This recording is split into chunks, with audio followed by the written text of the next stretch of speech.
పూర్వం 4 వేదాలు కొంత సమయం పాటు రాక్షసుడి దగ్గర ఉండటంతో వాటికి అసుర దోషం పట్టుకుంది. ఆ సమయంలో 4 వేదాలు ఈ ప్రదేశంలో పరమేశ్వరుణ్ణి పూజించాయి. యముడు మార్కండేయుడిపై తన యమపాశాన్ని విసరగా అది మహాశివుడిపై పడింది. దానికి కోపగించుకున్న మహాశివుడు యముడి దగ్గర ఉన్న పాశాన్ని తీసుకునేశారు. తను చేసిన తప్పును తెలుసుకున్న యముడు ఈ ప్రదేశంలో పరమేశ్వరుణ్ణి పూజించి తన యమపాశాన్ని తిరిగి పొందారు. ఈ ఆలయాన్ని 1000 సంవత్సరాల క్రితం చోళ రాజులు నిర్మించారు.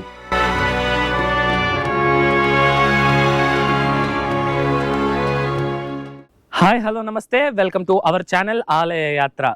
ఈరోజు మనం ఒక అద్భుతమైన శివాలయాన్ని అయితే దర్శించబోతున్నాము. ఇంతకీ ఏంది ఆలయం అంటే శ్రీ దండీశ్వరర్ స్వామివారి ఆలయం. ఈ ఆలయం తమిళనాడు రాష్ట్రంలోని చెన్నై నగరంలో ఉన్న వేలచ్చేరి అనే ఒక ప్రాంతంలో అయితే ఉంటుందన్నమాట. మనకి మన 2 తెలుగు రాష్ట్రాల నుండి చెన్నైకి రెగ్యులర్గా ట్రైన్స్ మరియు బస్సెస్ అయితే అవైలబిలిటీలో ఉంటుంది. ఈ ఆలయం చెన్నై సెంట్రల్ రైల్వే స్టేషన్ నుండి 16 కిలోమీటర్ల దూరంలో, అలాగే చెన్నైలోని కోయంబేడు బస్టాండ్ నుండి 14 కిలోమీటర్ల దూరంలో ఈ ఆలయం ఉంటుంది. మీరు చెన్నై సెంట్రల్ రైల్వే స్టేషన్ నుండి బస్ నంబర్ 119 ఎక్కినట్లయితే నేరుగా ఈ ఆలయానికి అయితే చేరుకుంటారు. ఈ ఆలయం తాలూకా లొకేషన్ కూడా నేను మీకు డిస్క్రిప్షన్లో ఇచ్చుంటాను, చెక్ చేయండి. వీడియోని లైక్ చేసి స్టార్ట్ చేయండి. మన ఛానల్ని ఎవరైనా సబ్స్క్రైబ్ చేసుకోకుండా ఉంటే సబ్స్క్రైబ్ చేసుకోండి. రండి, ఇప్పుడు మనం ఆలయం వద్దకైతే వెళ్దాం.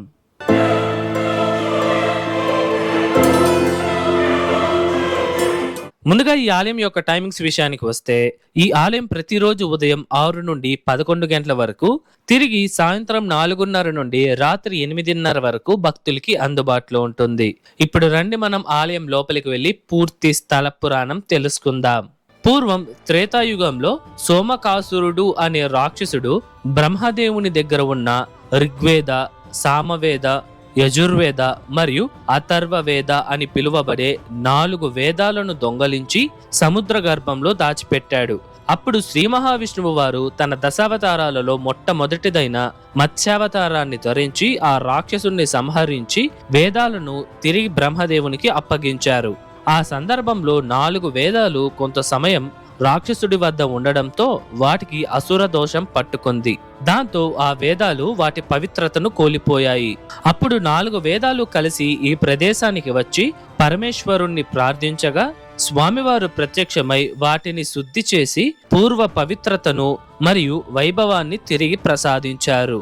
ఇందుచేతే పూర్వం ఈ ప్రాంతానికి వేద శ్రేణి అనే పేరు ఉండేది.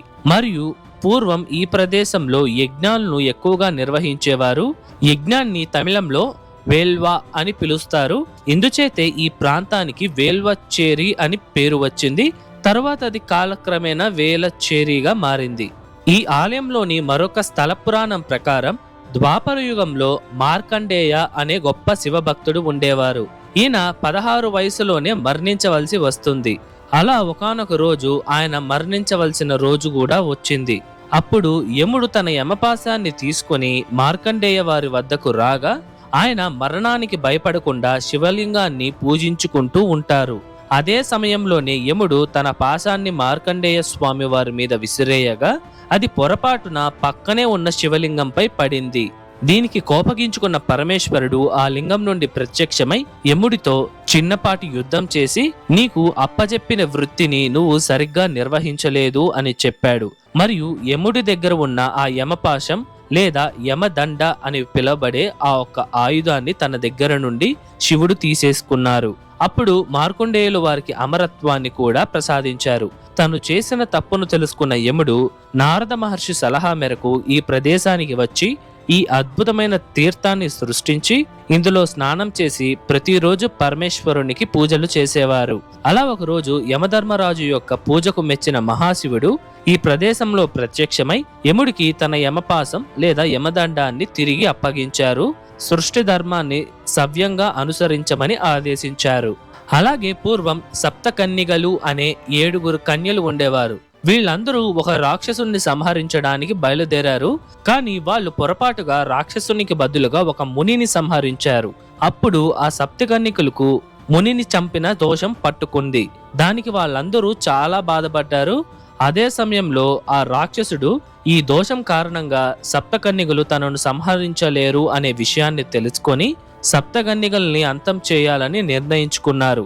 ఆ రాక్షసుడు సప్తకన్యకల వద్దకు వెళ్ళంగానే పరమేశ్వరుడు వాళ్ళను రక్షించడానికి వీరభద్ర స్వామి వారిని పంపించారు. అప్పుడు వీరభద్రుడు ఆ రాక్షసుని సంహరించి సప్తకన్యకలను ఈ ప్రాంతంలోనే రక్షించారు. ఈ ఆలయంలో పరమేశ్వరుడు లింగం రూపంలో దండీశ్వరర్గా భక్తులకి దర్శనమిస్తారు. ఇక్కడ స్వామివారిని దర్శించుకుంటే మంచి ఆరోగ్యం, ఆనందం మరియు విద్య కలుగుతుందని భక్తుల యొక్క ప్రగాఢ నమ్మకం. అలాగే ప్రతి సంవత్సరం ఏప్రిల్ 14వ తేదీన సూర్యకిరణాలు నేరుగా స్వామివారిని తాకుతాయి. ఈ ఆలయంలో పార్వతీదేవి అమ్మవారికి కూడా ప్రత్యేకంగా మందిరం ఉంది. ఇక్కడ అమ్మవారిని కరుణాంబిగైగా పూజిస్తారు. అమ్మవారు నిలబడి ఉన్న భంగిమలో 4 చేతులతో దర్శనం ఇవ్వగా అమ్మవారి ముందరే 16వ శతాబ్దానికి చెందిన గొప్ప వేద పండితుడైన శ్రీ అప్పయ్య దీక్షితర్ వారు ప్రతిష్ఠించిన శ్రీచక్రాన్ని కూడా మనం చూడవచ్చు. ఇదే ఈ ఆలయ తీర్థం. చూడడానికి చాలా అందంగా ఉంటుంది. ఇది యముడిచే ఉద్భవించిన తీర్థం కనుక దీనిని యమతీర్థం అని పిలుస్తారు.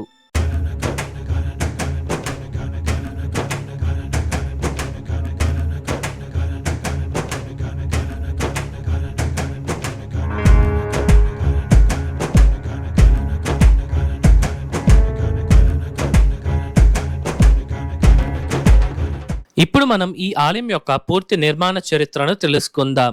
ఈ ఆలయాన్ని 10వ శతాబ్దం అనగా దాదాపు 1000 సంవత్సరాల క్రితం గండారాదిత్య చోళ అనే రాజు నిర్మించారు. కానీ కొన్ని ఆధారాల ప్రకారం ఆర్కియాలజిస్టులు ఈ ఆలయాన్ని పల్లవ రాజులు నిర్మించారు మరియు 10వ శతాబ్దంలో గండారాదిత్య చోళ అనే రాజు ఈ ఆలయాన్ని పునర్నిర్మించారు అని చెప్తున్నారు. ఈ ఆలయం మొదట్లోనే 5 అంతస్తుల ప్రధాన రాజగోపురం ఉంటుంది. వీటిపైన ఎంతో అద్భుతమైన సున్నపు శిల్పాలను మనం చూడవచ్చు. ఈ గోపురం నుండి లోపలికి రాగానే ధ్వజస్తంభం, బలిపీఠం మరియు 4 స్తంభాలతో కూడిన చిన్న మండపం, ఆ మండపం లోపల అందమైన నందీశ్వరుడి యొక్క విగ్రహాన్ని మనం దర్శించుకోవచ్చు. అలాగే వినాయక స్వామి వారు తన చేతిలో వేదాలను పట్టుకొని వేద వినాయకుడిగా ఈ ఆలయంలో ఒక ప్రత్యేక మందిరంలో దర్శనమిస్తారు. అలాగే వల్లి దేవయాని అమ్మవార్ల సమేతంగా ఉన్న సుబ్రహ్మణ్య స్వామి వారికి కూడా ప్రత్యేకంగా మందిరం ఉంది. ఈ ఆలయంలో దాదాపు 20కి పైగా శాసనాలు ఉన్నాయండి. ఇందులో పల్లవరాజుల శాసనాలు మరియు చోళరాజులైన కులోత్తుంగ చోళ, రాజేంద్ర చోళ నాటి శాసనాలను కూడా మనం చూడవచ్చు. ఈ ఆలయంలోని పండుగల విషయానికి వస్తే ప్రతి శివరాత్రి, మాస శివరాత్రి మరియు ప్రదోష కాలంలో పూజలను ఘనంగా నిర్వహిస్తారు. అలాగే ప్రతి సంవత్సరం ఏప్రిల్ మేలో వచ్చే చిత్ర పౌర్ణమి, అక్టోబర్లో స్వామివారికి అన్నాభిషేకం, కీర్తిక, షష్ఠి రోజుల్లో పూజలను అంగరంగ వైభవంగా జరుపుతారు. ఇది ఈ ఆలయం యొక్క పూర్తి స్థల పురాణం మరియు నిర్మాణ చరిత్ర.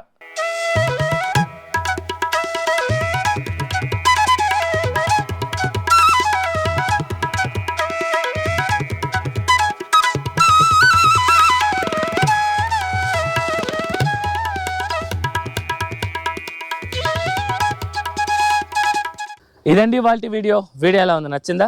ఐ హోప్ ఈ ఆలయం తాలూకు పూర్తి చరిత్ర మీకు అర్థమయ్యేలా చెప్పాను అనుకుంటున్నాను. మీకు ఎటువంటి డౌట్స్ ఉన్నా సరే మర్చిపోకుండా కమెంట్స్లో తెలియజేయండి, నేను మీకు పక్కా రిప్లై ఇస్తాను. అలాగే ఈ వీడియోకి ముందు మన ఛానల్లో 276 పాడల్పేట స్థలాలలో ఒకటైన శ్రీ శివనందీశ్వరర్ స్వామివారి ఆలయాన్ని, అలాగే అష్టాదశ శక్తి పీఠాలలో 2వదైన శ్రీ కంచి కామాక్షి అమ్మవారి ఆలయాన్ని, అలాగే ఆ అమ్మవారి ఆలయం లోపల ఉన్న శ్రీ ఆదివరాహ పెరుమాల్ అనే 108 దివ్య దేశాలలో ఒక ఆలయాన్ని కూడా మనం దర్శించడం జరిగింది. ఈ వీడియోస్ ఎవరైనా చూడకపోయింటే వాటి లింక్స్ నేను డిస్క్రిప్షన్లో ఇచ్చుంటాను, చెక్ చేయండి. ఈ వీడియో ఎలా ఉంది, నచ్చిందా? నచ్చితే లైక్ చేయండి, మీ ఫ్రెండ్స్ అండ్ ఫ్యామిలీస్కి షేర్ చేయండి, అండ్ దయచేసి మన ఛానల్ని సబ్స్క్రైబ్ చేసుకోండి. ఓకేనా? మరొక అద్భుతమైన ఆలయం వీడియోతో మీ ముందరకు వస్తా. అంతవరకు మీ శివవరప్రసాద్ సైనింగ్ ఆఫ్.